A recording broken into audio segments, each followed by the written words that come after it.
अमेठी में आज सियासी पारा सातवें आसमान पर रहा। वजह थी बीजेपी प्रत्याशी स्मृति ईरानी का नॉमिनेशन।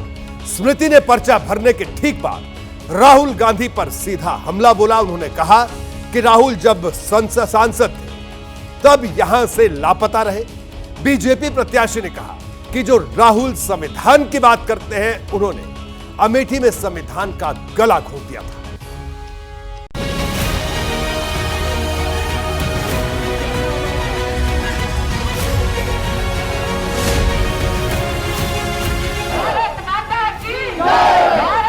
मौका नामांकन का था और इसके जरिए अमेठी से बीजेपी प्रत्याशी स्मृति ईरानी ने सड़कों पर किया शक्ति प्रदर्शन।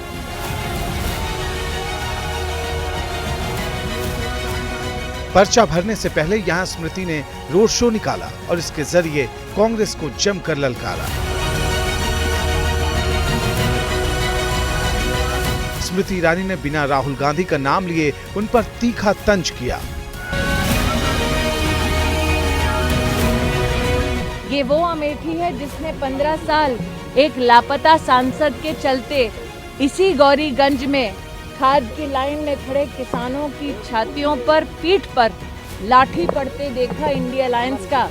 इसलिए आज मैं कृतज्ञता के भाव से अमेठी के सभी परिजनों को आपका आशीर्वाद, नरेंद्र मोदी जी को कमल के फूल को मिले, ऐसा उनके शुभ चरणों में अपना ये निवेदन अर्पित करते हुए मैंने आज अपना नामांकन भरा।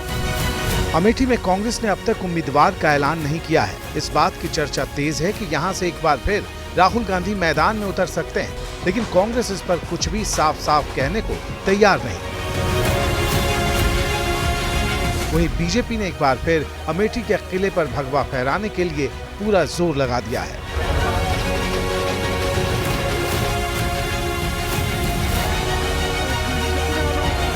काम ऐसा किया है कि अभी तक कांग्रेस का प्रत्याशी घोषित नहीं हुआ। कांग्रेस में बौखलाहट है, वो इसी वजह से है क्योंकि ये सारी परतें खुलने लगेंगी एक के बाद एक। तो राहुल गांधी जो संविधान की बातें करते हैं, ये बतला दें कि संविधान का गला उन्होंने यहाँ अमेठी में क्यों घोटा। स्मृति ईरानी के नामांकन के मौके पर खासतौर पर मध्य प्रदेश के मुख्यमंत्री मोहन यादव और बीजेपी के दिग्गज संजीव बालियान भी मौजूद थे। स्मृति ईरानी जी हमारी जबरदस्त प्रत्याशी है। अब कांग्रेस किसको जबरदस्ती लाती मेरे को नहीं मालूम। कॉन्फिडेंस खत्म है। मुझे लगता है कि इतना लेट करने के बाद चुनाव बचेगा कहाँ। ठीक है, आज के उसके बाद हम स्मृति जी चुनाव लड़ चुकी हैं और कांग्रेस उम्मीदवार फाइनल नहीं कर पा रही, आप खुद समझ सकते हैं। स्मृति ईरानी के नामांकन के साथ ही अमेठी में बीजेपी कार्यकर्ताओं का जोश हाई हो गया है। रोड शो के दौरान कई जगहों पर पार्टी कार्यकर्ता बुलडोजर पर सवार नजर आए। रोड शो में बुलडोजर खड़े किए गए और इन्हीं बुलडोजर से जो पुष्प वर्षा है वो किया जा रहा है। मोदी जी के विजन 2047 को पूरा करने के लिए 400 पार की ओर अमेठी भी बढ़ चुका है। निश्चित रूप से जीत का संदेश है। अब सबकी निगाहें अमेठी से कांग्रेस उम्मीदवार के ऐलान पर टिकी हैं। यहाँ 3 मई को नामांकन की आखिरी तारीख है, जबकि 20 मई को वोटिंग हुई।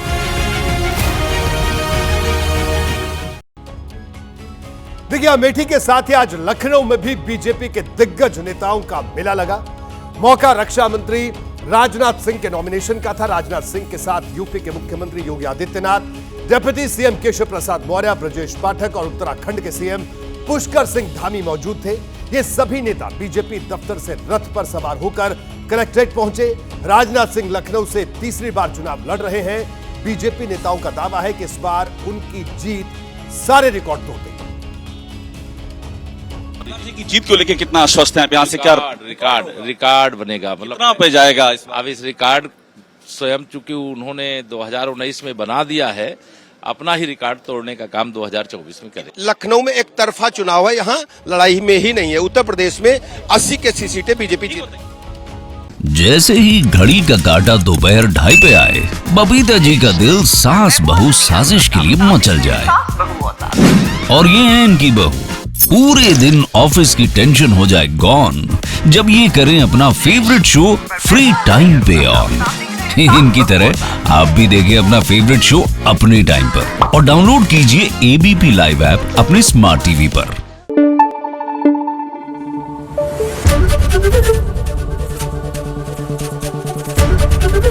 एबीपी न्यूज आपको रखे आगे।